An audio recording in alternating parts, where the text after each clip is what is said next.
అందరికీ నమస్కారం.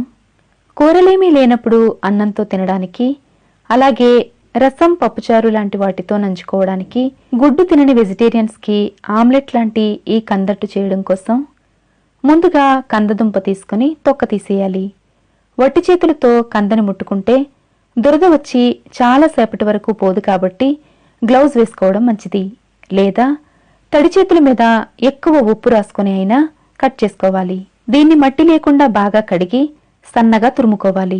ఈ తురిమిన కందకి కండ్ర వచ్చి రంగు మారిపోకుండా ఉండడం కోసం నీళ్లలో కొద్దిగా ఉప్పు వేసి ఈ తురుముని ఉప్పు నీళ్లలో ఒకసారి బాగా కడిగి గట్టిగా పిండి నీళ్లన్నీ తీసేయాలి.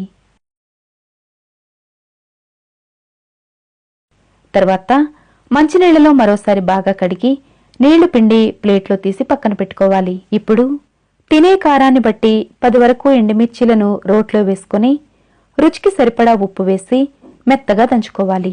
ఈ ఎండుమిర్చీలను కొన్ని వేడి నీళ్లలో అరగంట ముందుగానే నానబెట్టుకున్నట్లయితే ఈజీగా నలిగిపోతాయి. ఇందులో కొంచెం అల్లం కూడా వేసి మెత్తగా దంచిన తర్వాత కడిగి పెట్టుకున్న కంద తురుముని కొంచెం కొంచెంగా వేసుకుంటూ దంచుకోవాలి.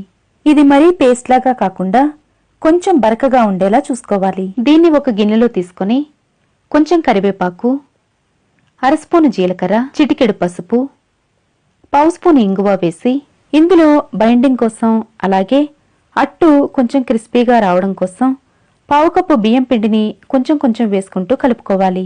ఇదంతా కలిపిన తర్వాత మరీ గట్టిగా అనిపిస్తే 1 స్పూను నీళ్లు వేసి పిండి జారైపోకుండా గట్టిగా ఉండేలా కలుపుకోవాలి. ఇందులో సన్నగా కట్ చేసిన ఉల్లిపాయ ముక్కలు, కొత్తిమీర వేసి కలిపిన తర్వాత అట్టు వేసుకోవడం కోసం మందంగా ఉండే అట్ల పెనం గాని, ఇలాంటి ప్యాన్ గాని స్టవ్ మీద పెట్టి కొంచెం నూనెతో తుడిచి పెనం కాగిన తర్వాత ఈ పిండిని వేసి చేత్తో ఈక్వల్గా సర్దుకోవాలి. అట్టు వేయకముందే నూనె వేసేస్తే అట్టు పెనానికి అంటుకోకుండా చేతికి అంటుకుని సరిగా స్ప్రెడ్ అవ్వదు. అట్టు ఇలా ఈక్వల్గా సర్దిన తర్వాత మాత్రమే నూనె వేసుకోవాలి. మంట మీడియం ఫ్లేమ్లో ఉంచి మూత పెట్టకుండా నెమ్మదిగా వేగనివ్వాలి.